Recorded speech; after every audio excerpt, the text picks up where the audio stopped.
the next gentleman, because he doesn't come up on my radar.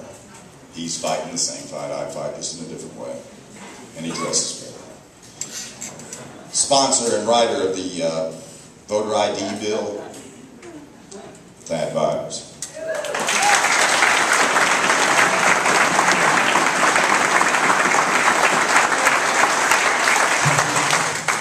As an elected official, the worst thing you ever want to do is follow someone that just saying God bless America. So I'm a little nervous. Thank you for allowing me to be here today. It is an absolute honor to be with fellow patriots and constitutional believers in America. And it is so refreshing. You could have been on a lot of places here today, but you chose to be here to listen to folks speak. So now I'm going to speak. I'm about to say the most 9 terrifying words in the English language. I'm from the government, and I'm here to help.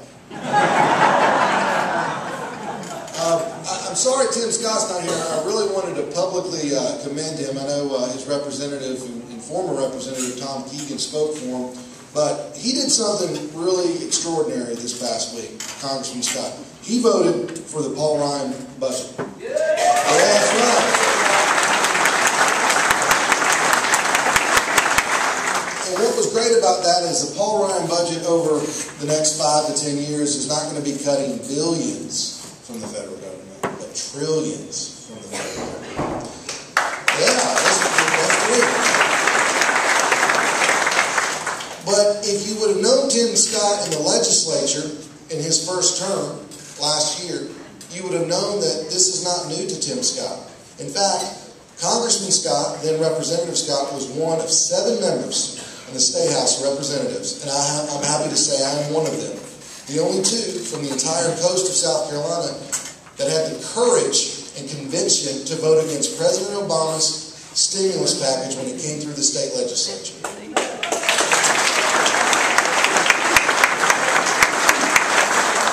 And I make that point simply because you're going to hear a lot of Republican elected officials throughout the next year saying how conservative they are and how they want to get rid of Barack Obama. The problem is they're not conservative if they vote certain ways. They're not conservative if they don't want you to know how they vote in the legislature. If they're against roll call voting, they're not. They're not conservative if they vote for the president's stimulus package that you as South Carolina taxpayers are now on the dime of for around $600 billion. They're not conservative if they proudly proclaim that they're happy they got an F on the Club for Growth rating. They're not conservative. What's the Club for Growth rating? It's pretty simple. They take budget vetoes. They really dumb it down for us politicians. They take budget vetoes and they grade us on the budget vetoes. And what are some of these budget vetoes? So I want to engage everybody here. How many people in this room would vote for an obesity study at South Carolina State University for $3.5 million? You know, that's amazing because the legislature voted for that. In fact, there was only a handful of us that said, well, we don't need to do this. I'm happy to say I was the one and only one that voted against that.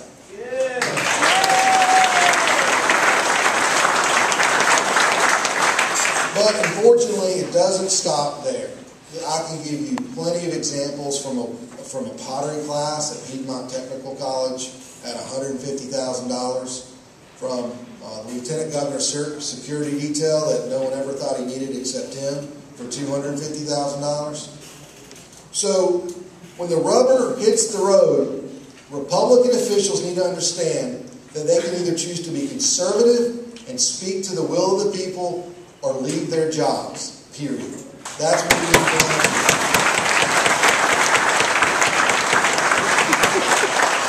Government at all levels, even in today's economy, keeps saying, we don't have enough money. We don't have enough money. We don't have enough money. Folks, government does not have a revenue problem. Government has a spending problem.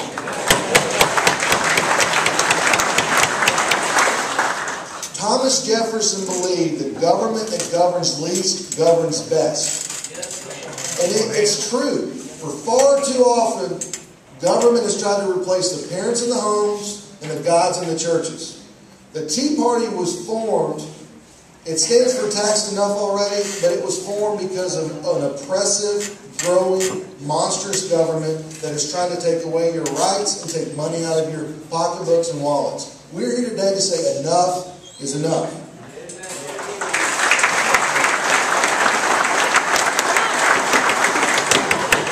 Elected officials locally, at the state level, and in the federal government have far too often forgotten what made America great.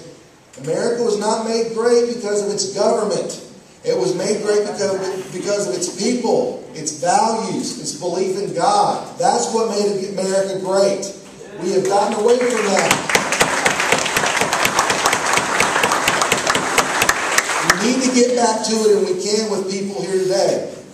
Budgets that governments design, from the local level all the way up to the federal level, should incorporate a couple things. Free market principles, open competition, ensuring that we have a robust private sector, and that we have a government that's a limited constitutional government governed by the will of the people. If they will stick to those principles and get back to what government should be doing and only doing, protecting property and people, then we will have a lean federal, state, and local government. You will have more taxpayers' money because it's your money in your pocket, and our economy will grow. I'll close with this.